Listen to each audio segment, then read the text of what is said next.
ഇന്ന് തന്നെ ഡൗൺലോഡ് ചെയ്യൂ. കാണൂ നിങ്ങളുടെ ഫേവറേറ്റ് ഷോസ്. പിന്നെ മോളെ ആ സാമ്പാറിന്റെ കഷ്ണമൊക്കെ റെഡിയാക്കി വെക്കേ. അതൊക്കെ എപ്പോഴേ ഞാൻ റെഡിയാക്കി വെച്ചിട്ടുണ്ട്. എന്നാ പിന്നെ സാമ്പാറും കൂടെ വെക്കാൻ പാടില്ലായിരുന്നോ?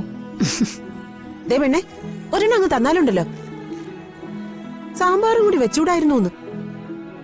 അമ്മേ, ഞാൻ ചെയ്യാം. വേണ്ട, ഞാൻ ചെയ്തോളാടി. അല്ലെങ്കിലും മീരടുത്തിയുടെ ആത്മാർത്ഥത ഇവിടെ വേറെ ആർക്കുമില്ല. ഓ, നീ കളിയാക്കി പറഞ്ഞതാണെങ്കിലും അത് സത്യം തന്നെയാ. ഇങ്ങനൊരു പാലും വരുമ്പോളെ ആർക്ക് കിട്ടൂടി? ഒന്ന് പോവാമ്മേ. ആതിരേ,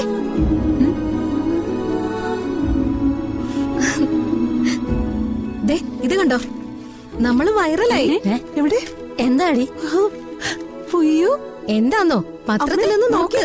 കളക്ടർ വന്ന് പഴങ്കഞ്ഞി കുടിച്ച കടയെ കുറിച്ച് പത്രത്തിലെ വാർത്ത വന്നിരിക്കുന്നു. എവിടെ? അയ്യോ, ശരിയാണല്ലോ. അയ്യോടാ, ഫോട്ടോയും ഉണ്ടല്ലോടി. തന്നെ നോക്കട്ടെ. കളക്ടർ വിശദമായിട്ട് പറഞ്ഞിട്ടുണ്ടല്ലോ. കളക്ടർ കുടിച്ച പഴങ്കഞ്ഞി അതീവ രുചികരം. ഇത് നല്ല വാർത്തയമ്മേ. മീറ്റിംഗ് കഴിഞ്ഞ് വിശന്ന് വലഞ്ഞു വന്ന കളക്ടർക്ക് അപ്രതീക്ഷിതമായി കിട്ടിയ രുചിയുള്ള പഴങ്കഞ്ഞി. അങ്ങനെ വാർത്ത കൊടുത്തിട്ടുള്ള. ഈ വാർത്ത നമുക്ക് ഗുണം ചെയ്യും അമ്മേ. ആളുകൾ എന്തായാലും കാര്യം അറിയുമല്ലോ. അത് ശരിയാ. അറിയുന്നു മാത്രമല്ല, ചിലപ്പോ വൈറൽ ആവുകയും ചെയ്യും ഈ വാർത്ത. വൈറലായി. കളക്ടർ പഴങ്കഞ്ഞി കുടിച്ച കടയെ കുറിച്ച് സോഷ്യൽ മീഡിയയിലൊക്കെ വാർത്ത വൈറലാണെന്നാ ഈ വാർത്തയിൽ പറയുന്നേ. അയ്യോ അമ്മേ, സ്ഥലത്തെ കുറിച്ചൊക്കെ വിശദമായിട്ട് പറഞ്ഞിട്ടുണ്ട്. അയ്യോ, നമ്പറും കൊടുത്തിട്ടുണ്ട്. അയ്യോ, ഇത് പൊളിക്കും. ഇനി ഇങ്ങോട്ട് ആളുകളുടെ ഒഴുക്കായിരിക്കും. ഓ, പിന്നെ അങ്ങനെ ഒരുപാട് പേരൊന്നും വരണ്ട, കുറച്ചു പേര് വന്നാ മതി. അമ്മ നോക്കിക്കോ, ഈ പഴങ്കഞ്ഞി കട ഹിറ്റാവും.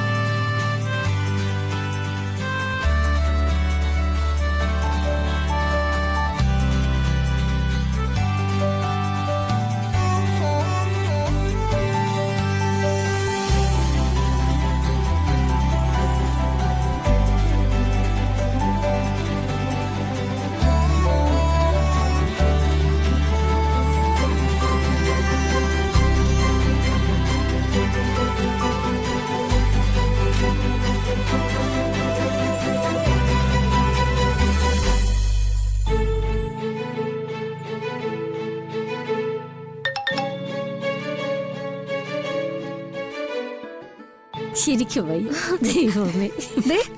പഴങ്കഞ്ഞിക്കട എവിടാണെന്ന് ചോദിച്ചുകൊണ്ട് മെസ്സേജ് വരുന്നു. ആരെന്ന് നോക്കി.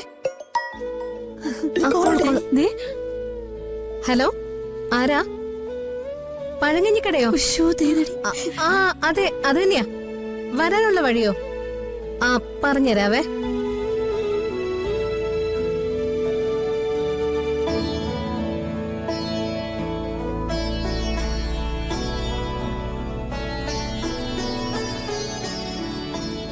ആ, അവിടുന്ന് ലെഫ്റ്റ്. അത് തന്നെ.